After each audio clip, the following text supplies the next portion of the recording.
சென்னை எண்ணூர் அருகே கப்பல்கள் மோதிக்கொண்டதில் கடற்பரப்பில் எண்ணெய் படலம் பரவியிருக்கிறது. இதனை அகற்றும் பணி இன்று 8வது நாளாக நடைபெற்றுக் கொண்டிருக்கிறது. திருவள்ளூர் மாவட்ட ஆட்சியர் நேரில் பார்வையிட்டு பணிகளை முடுக்கிவிட்டிருக்கிறார். இதுகுறித்த கூடுதல் விவரங்களை அங்கிருக்கும் அது செய்தியாளர் ஆனந்தனிடம் கேட்கலாம். ஆனந்தன், எண்ணெய் படலம் அகற்றும் பணி தற்போது எந்த நிலையில் இருக்கிறது? எத்தனை பேர் இந்த பணியில் தற்போது ஈடுபட்டு வருகிறார்கள்?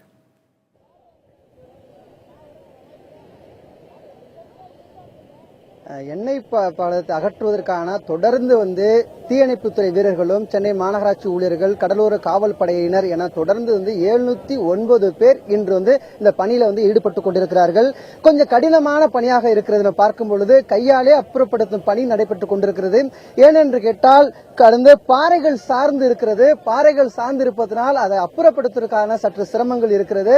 முழுவதுமாக காலையிலிருந்தே தீயணைப்பு வீரர்கள் இதில் பணியில் ஈடுபட்டுக் கொண்டிருக்கிறார்கள். அது மட்டுமல்லாமல் கோஸ்ட்கார்டு என்று சொல்லக்கூடிய கடலோர காவல் படையினர்களும் இந்த பாதுகாப்பு பணியில் ஈடுபட்டுக் கொண்டிருக்கிறார்கள். அது மட்டுமல்ல, சென்னை மாநகராட்சி ஊழியர்கள், அதே போன்ற சென்னை காமராஜர் துறைமுகத்தைச் சேர்ந்த பணியாளர்கள் என தொடர்ந்து இந்த பணியில் ஈடுபட்டுக் கொண்டிருக்கிறார்கள். எண்ணூர் பகுதியில் மட்டும்தான் இது போன்ற அதிகமாக இந்த எண்ணெய் படலம் சூழ்ந்திருக்கிறது. அது மட்டுமல்ல, கடல் ஓரமாக இருக்கக்கூடிய பாறைகள் சார்ந்திருக்கிறது. நம்ம தற்போது பார்த்துக் கொண்டிருக்கிறோம். தற்போது இந்த போன்ற ஆயில் இந்த கப்பு மூலமாக எடுத்து வருகிறார்கள். இந்த ஆயில் தண்ணீருடன் சேர்ந்து வருவதில்லை, தனியாக பிரித்து எடுத்து வருகிறது. அது பிரிப்பதன் மூலமாக ரொம்ப சிரமம் ஏற்படுகிறது. கிட்டத்தட்ட இன்று தொடர்ந்து இந்த பணியில் ஈடுபடும் போது 91 டன் தற்போது எடுக்கப்பட்டு வருகிறது. இதே போன்று இதில் அனைத்துமே சென்னையில் காமராஜர் துறைமுகத்தில் அனுப்பப்பட்டிருக்கிறது. இந்த பணியில இந்த பகுதியிலுடைய வருவாய்த்துறை அதிகாரிகள், விஓ, தாசில்தார் என தொடர்ந்து இதுக்கான பணிகளை தொடர்ந்து ஈடுபட்டுக் கொண்டிருக்கிறார்கள். ஏன்னா இது கேட்டால் இங்கே மாநில நிர்வாகிகள், மாவட்ட அதிகாரிகளிடம் பேசும்போது 91 டன் கொண்ட எண்ணெய் அகற்றி வருகிறோம். ஆனால் நேற்று அந்த துறைமுகத்திலிருந்து வரக்கூடிய செய்தி என்றால் 62 தான் நாங்கள் இது எடுக்கப்பட்டு வருகிறது என்று சொல்கிறார்கள். முரண்பட்ட தகவல் வருகிறது. ஏனென்று கேட்டால் அவர்கள் கணக்கிட முடியாத அளவிற்கு எண்ணெய்கள் வெளியாக இருக்கிறது. அது மட்டுமல்லாமல் இது அகற்றும் பணியில் இருக்கக்கூடிய தீயணைப்பு வீரர் நம்மிடம் இருக்கிறார். அவரிடம் பேசுவோம். சார், வணக்கம் சார். இந்த எண்ணெயில் அகற்றுவதற்கு, எண்ணெய் படலம் அகற்றுவதற்கு என்ன மாதிரி சிரமங்கள் இருக்குது, அதை பத்தி சொல்லுங்க சார். அலையின் சீற்றம் கொஞ்சம் அதிகமா இருக்கிறதுனால அப்பப்போ கொஞ்சம் கஷ்டமா இருக்கு சார்.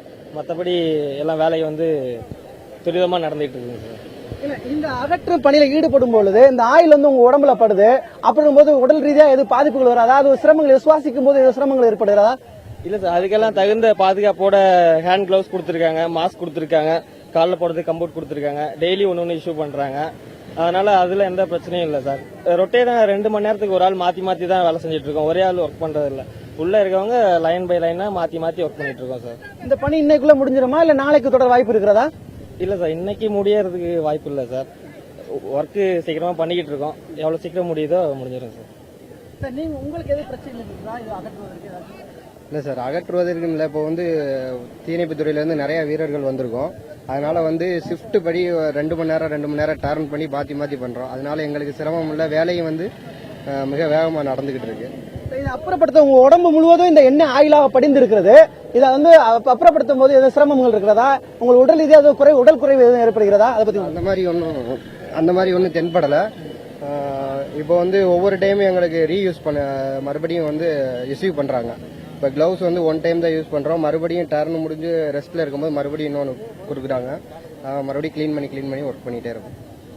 கார்த்திகேயன் நம்ம கேட்டிருப்போம். தற்போது தொடர்ந்து இந்த பணியில ஈடுபட்டு கொண்டிருக்கிறார்கள். இந்த பணி இன்று மட்டும் நிறைவேறாது, நாளை தொடரும். அது மட்டுமல்லாமல் இந்த மோதிக்கொண்ட 2 கப்பலில் ஒரு கப்பல் கிட்டத்தட்ட சென்னை துறைமுகத்தினுடைய பொது மேலாளர் குப்தா அவர்கள் மீஞ்சூர் காவல் நிலையத்தில் ஒரு புகார் ஒன்று கொடுத்திருக்கிறார். அந்த புகார் தற்போது வழக்காக மாறி இருக்கிறது. 6 பிரிவின் கீழ் வழக்கு பதிவு செய்யப்பட்டிருக்கிறது. அதனைத் தொடர்ந்து தற்போது காவல்துறை மூலமாக விசாரணை மேற்கொள்ளப்பட்டு வருகின்றன. அதில் அந்த விசாரணை மேற்கொள்ளப்பட்டு எப்படி இந்த விபத்து ஏற்பட்டது என்று தெரிய வரும். கார்த்திகேயன்.